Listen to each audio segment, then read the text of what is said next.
Hi everyone, happy holidays. It is Christmas Eve and I'm shooting from outside because it's nice out.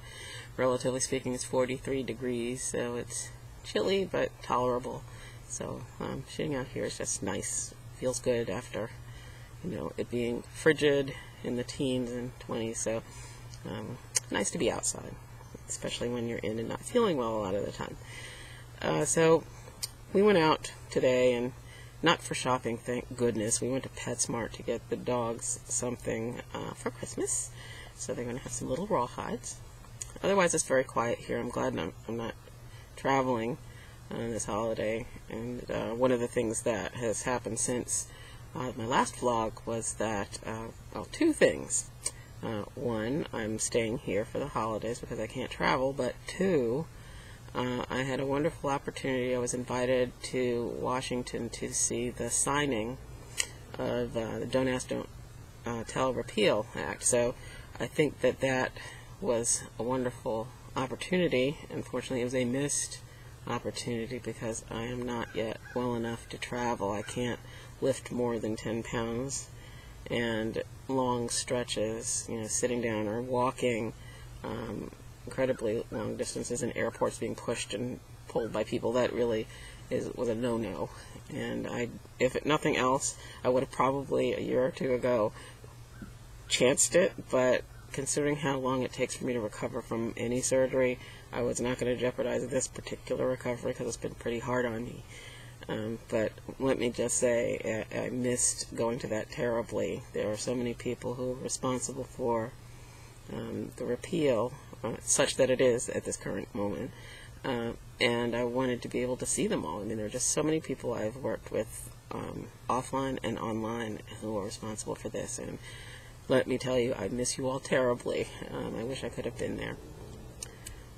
So I was glad that I was actually covering this for the blend in lieu of being able to actually be there.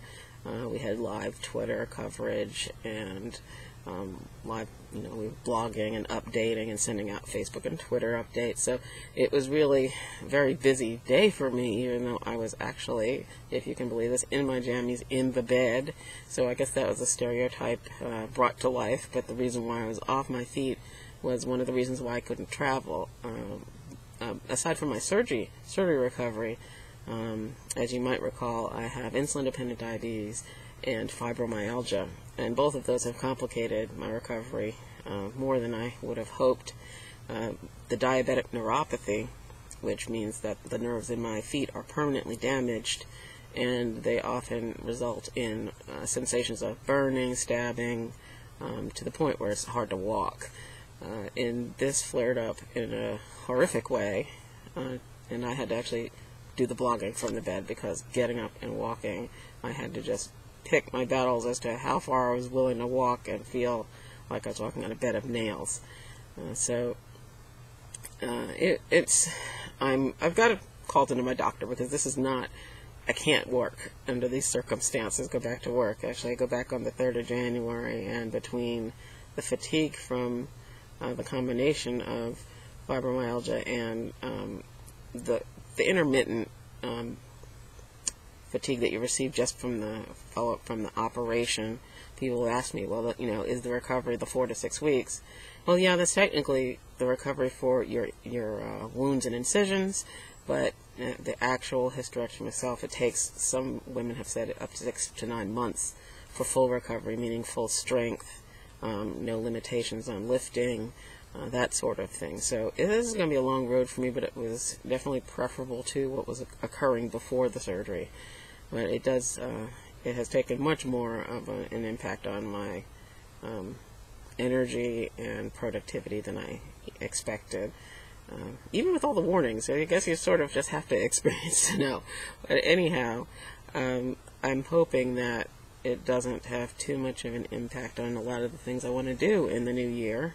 Hopefully we wish for better health in the next year, and I hope that's true for anyone else who suffers from chronic pain. I know where you're coming from. So look for more posts from me. Probably my energy level, at least mentally, is not compromised anymore. But I think that it's going to be a challenge for me to get back to where I was before. But trust me, the motivation is there.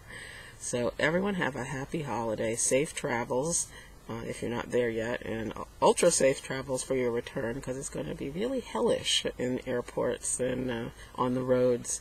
And that's one thing I'm actually glad we're not having to deal with this time around. So good health, good fun, survive your family encounters, and I will talk to you soon.